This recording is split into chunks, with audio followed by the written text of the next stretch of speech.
इमानदार, मेहनती र देशभक्तहरूलाई सम्मान गर्दै व्यतिथि भ्रष्टाचार र अन्याय विरुद्ध हाम्रो निगरानी। यो हो टेलिभिजनको समय चक्रमा यहाँलाई हार्दिक स्वागत छ दर्शकवृन्द। म विक्रम श्रेष्ठ।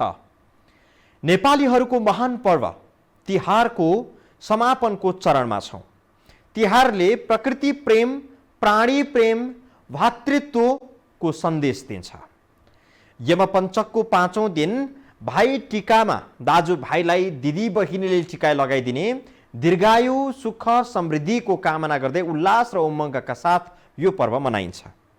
कोरोना महामारीका कारण यस वर्षको तिहार र भाइटिका पनि प्रभावित भयो, तर पनि संस्कृति परम्परा नछाड्ने हामी नेपालीहरूको विशेषताका कारण जे जसरी भए पनि यस वर्ष पनि तिहार चाहिँ मनाइयो, भाइटिका पनि सम्पन्न भयो। यमपञ्चकको 5औं दिन भाइटिका पर्ने गर्थ्यो।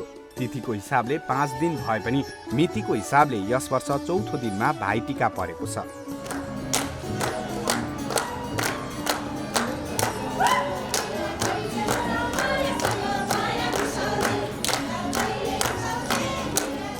तिहारको अन्तिम दिन दिदीबहिनीहरूले आफ्ना दाजुभाइहरूलाई सप्तरङ्गी टिका लगाइदिएर दीर्घायु, आरोग्य र ऐश्वर्य प्राप्तिको कामना गरेका छन्। हाम्रा पर्वहरू तिथिको आधारमा छन्। तिथिहरू कसरी हुन्छन्? हामीले ग्रहहरूको स्थितिको हैन, उनीहरूको अवस्थाको हिसाबमा गणना गर्दाखेरि उनीहरूको गति कस्तो छ, उनीहरू कसरी बसेका छन्, त्यो हिसाबले निकाल्दाखेरि कहिलेकाहीँ के हुन्छ, कहिलेकाहीँ तिथि टुट्छन्, कहिलेकाहीँ तिथि बढ्छन्। लक्ष्मी पूजाका दिन स्थापना गरिएको दियो, कलश र गणेशको पूजा गरी मूल थालीमा लेखिएको अष्टदलमा मार्कण्डेय, अश्वत्थामा, बलि, व्यास, हनुमान, विभीषण, कृपाचार्य र परशुराम गरी अष्ट चिरञ्जीवी चित्रगुप्त, यमराज, यमुना, धर्मराज, गणपत्यादि देवताको समेत पूजा आराधना गरी दिदी बहिनीहरूले दाजुभाइलाई तेलको धारोले छेकेर सप्तरङ्गी टिका, मखमली, सयपत्री र गोदावरी लगायतका फुलका माला लगाइदिने प्रचलन छ। हामी चराको पनि पूजा गर्छौँ। काग बलि, काग तिहार हैन, कागलाई पूजा गर्छौँ, कागलाई खुवाउँछौँ, कुकुरलाई पूजा गर्छौँ, गाईलाई पूजा गर्छौँ, गोरुलाई पूजा गर्छौँ, हरिलाई पूजा गर्छौँ, देवताहरूलाई पूजा गर्छौँ, यमराजलाई पूजा गर्छौँ। हो कि हैन? यमराज अन्तिम जाने कहाँ? यमराज कहाँ? त्यही अन्तिम दिन यमराज, यमद्वितीय।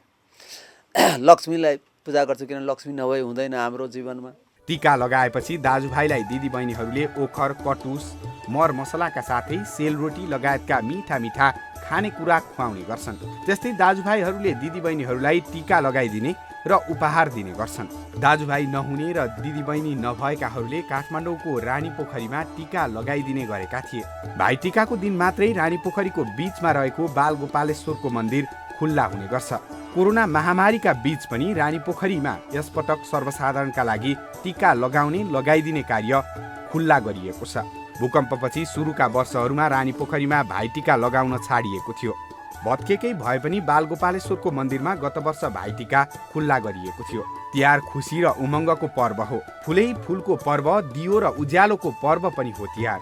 भैलिनी आइन आगन, बढाई कुडाई राखन भन्दै आँगनमा भैली भाका हालेर बालबालिकाहरू गाउन थालेपछि मानिसहरूले सबै दुःख कष्ट बिर्सिने गर्छन्। नेपालीहरू तपाईँको जे जस्तो परिस्थितिमा भए नि यो चाडपर्वलाई चाहिँ अब भित्र जस्तो पीडा भए पनि बाहिर चाहिँ राम्रो, अब चाहिँ सामान्यतया चाडपर्व मनाउनै पर्छ भन्ने हिसाबले अब चाहिँ आफ्ना भएका पीडाहरूलाई नि गुम्साएर चाहिँ सामान्य ढङ्गले आफ्नो रीतिरिवाजलाई चलाइरहेको देखिन्छ। तर यसपटक भैलीका भाका, देउसीका देउसिरे भाका सहर बजारमा उति साह्रो सुनिएनन्। रमाइलोका लागि गरिने आतिशबाजीका आवाज पनि खासै सुनिएनन्। यो वर्षको तिहार परम्परा धान्ने तहमै सीमित रह्यो। चाडपर्व मात्र होइन, जुनसुकै काम गर्दा पनि होस नगुमाई गर्नुपर्छ। अलिकति पनि असावधानीले दुर्घटना निम्तिन सक्छ। तिहारमा रमाइलो गर्ने अनेक तौर तरिका छन्। देउसी भैलीको रमाइलो त सदाबहार नै हो, तर यसपटक देउसी भैलीमा रोक लागेको छ। कोरोना भाइरसको प्रभाव नभएका दूर दराजका क्षेत्रमा भने देउसी भैलोको उमङ्ग सम्भवतः कुनै पनि कमी हुन पाएन। थप विषयवस्तु जोड्नेछौँ यो ब्रेकपछि।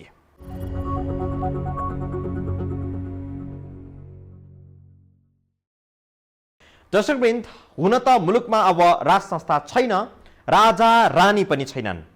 मुलुक गणतन्त्रात्मक स्वरूपमा गइसकेको छ, तर पनि हामी त्यसै आएनौँ। बलि राजाले पठाए भन्दै देउसी भैलोमा रमाउने बेला तिहार हो। तिहार रमाइलो चाड हुँदा हुँदै पनि मन खोलेर रमाउन देउसी भैली खेल्न पाइँदैन। रातभर नाइट क्लब सञ्चालन गर्न सुरक्षा व्यवस्था मिलाउन सक्ने सरकारले देउसी भैलीका लागि समय सीमा तोक्दै आएको छ। यस पटक त महामारीले पुरै रोक लगायो। कतिपयको बुझाइ यो छ कि महामारी नभइदिएको भए पनि नेपालको मौलिक सांस्कृतिक पक्षमाथि वर्तमान व्यवस्था अनुदार हुँदै आएको छ।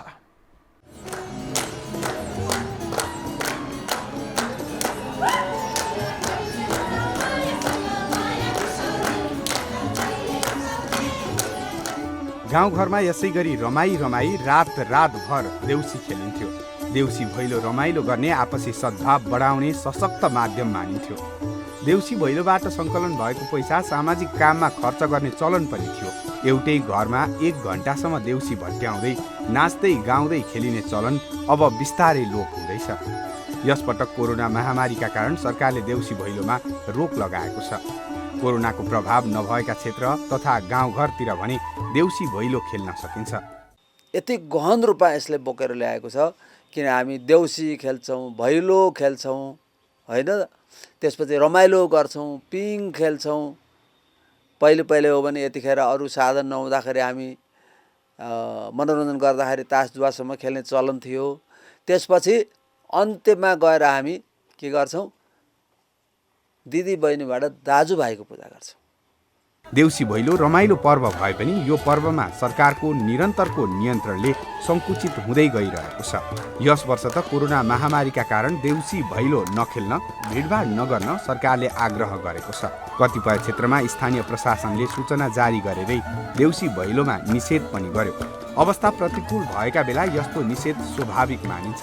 अवस्था सामान्य हुँदा पनि दशैंको बिदा काट्ने, देउसी भैलोमा नियन्त्रण गर्ने जस्ता कार्यले वर्तमान व्यवस्था नेपाली मौलिक सांस्कृतिक पक्षप्रति अनुदार भएको हो कि भन्ने प्रश्न पनि उब्जाएको छ। विशेष गरेर महिलाहरू जम्मा हुने, भैली खेल्ने, लक्ष्मीका गाथा गाउने, लक्ष्मीका विभिन्न कथाहरू भन्ने र कार्तिकको दान माग्ने, अनि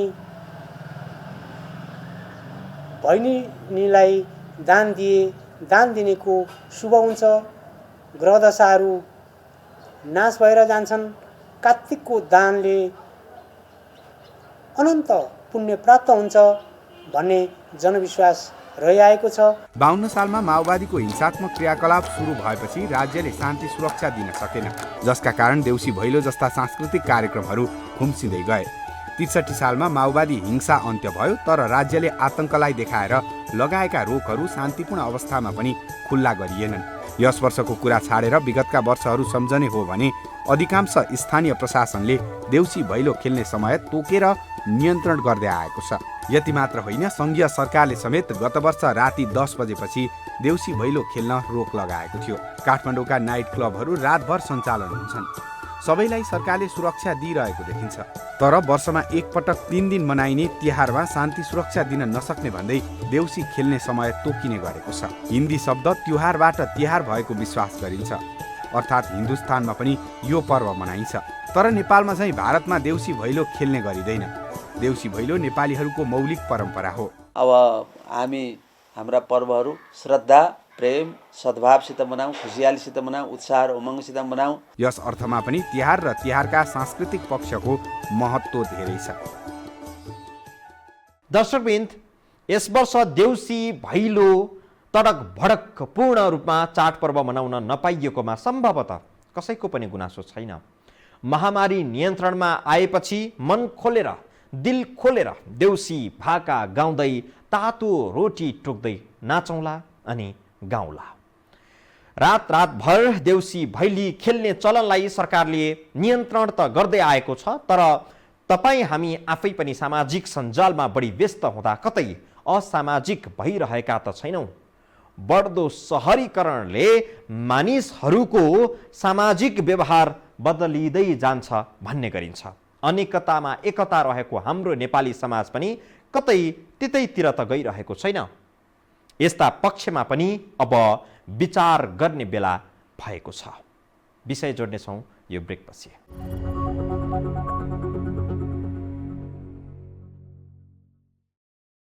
उहिले राणाकालमा दशैं र तिहारमा सरकारले नै जुवाको खाल खोल्ने गर्थ्यो।